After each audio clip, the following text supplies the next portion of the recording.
डैल्टन नाम के साइंटिस्ट थे। ठीक है, तो सबसे पहले हमको ये जो थ्योरी है इसमें सिर्फ 4 पोस्टुलेट्स ही याद रखना है। सबसे पहला क्या है, matter consist of tiny individual particles, जिसे क्या बोला जाता है, एटम। जैसे अगर मैं हाइड्रोजन की बात करूँ, ठीक है, हाइड्रोजन और ऑक्सीजन को अगर मैंने मिला दी तो क्या बनता है, वाटर। क्या बनता है, वाटर। तो ये जो वाटर बना है किससे बना है, हाइड्रोजन और ऑक्सीजन से।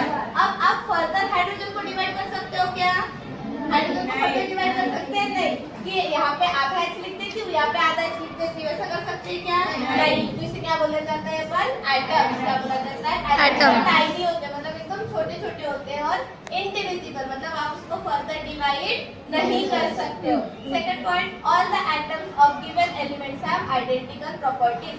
आइडेंटिकल मतलब सेम, एग्जैक्ट सेम, कॉपी। ठीक है, मतलब अगर मैं हाइड्रोजन की बात करूँ, ठीक है, हाइड्रोजन क्या है, एक एलिमेंट है। अब अगर हाइड्रोजन के मान लो 2 एटम्स है, कितने एटम्स है, 2। मान लो एटम नंबर 1 और एटम नंबर 2, तो इन दोनों के जो प्रॉपर्टीज होंगे, इन दोनों के जो फिजिकल प्रॉपर्टीज होंगे, इन दोनों के जो केमिकल प्रॉपर्टीज होंगे, वो क्या होंगे, सेम होंगे। साथ साथ में मास भी क्या होगा उनका, सेम होगा। मतलब अगर A का मास कितना है 4, तो A2 का भी मास क्या हो जाएगा, 4। मतलब एलिमेंट्स के जो एटम्स होते हैं, सेम एलिमेंट्स के एटम, उनका मास क्या होता है, सेम होता है। बट अगर यहाँ पे मैं कंपेयर करूंगी हाइड्रोजन और ऑक्सीजन को, तो अलग अलग एलिमेंट्स हैं, तो दोनों के एटम्स क्या होंगे, डिफरेंट होंगे। अगर एटम्स डिफरेंट है तो उसका मास क्या होगा, डिफरेंट होगा, मतलब उसकी प्रॉपर्टीज क्या हो जाएगी, डिफरेंट हो जाएगी। तो ये हो जाएगी आपकी second. Third, compounds are formed when atoms of different elements combine in a fixed ratio.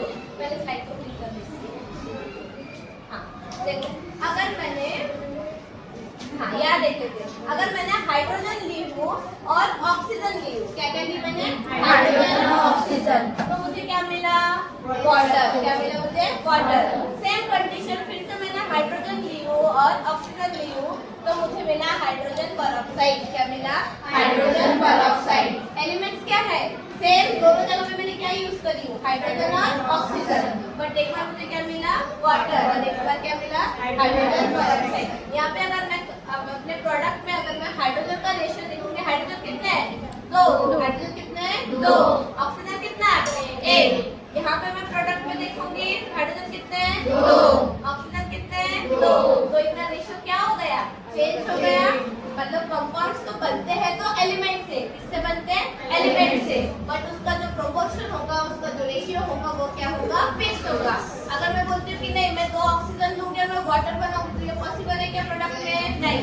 अगर H2O2 बन जाए तो फिर वो क्या बन जाएगा, हाइड्रोजन परऑक्साइड। क्या बन जाएगा, हाइड्रोजन परऑक्साइड। तो ये हो गया थर्ड पॉइंट। फोर्थ पॉइंट क्या बोल रहा है, chemical reaction involves only reorganization of atoms. मतलब केमिकल रिएक्शन में क्या होता है, एटम्स का रीऑर्गेनाइजेशन। जैसे मान लो 2 लोग बैठे हैं, AB plus CD, AB plus CD।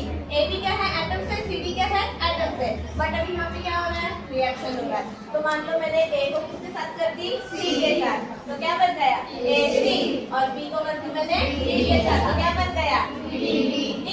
ठीक है, तो ये क्या हो गया, रीअरेंजमेंट ऑफ एटम्स। क्या हुआ, रीअरेंजमेंट ऑफ एटम्स। अब यहाँ से A गायब हो गया क्या, नहीं। अब मैंने देखे थे, mass neither be created nor be destroyed. Same उसी तरीके से क्या होता है, energy neither be created nor be destroyed. Same उसी तरीके से atoms neither be created nor be destroyed. ठीक है, तो ये 4 पॉइंट्स तुम लोगों को याद रखना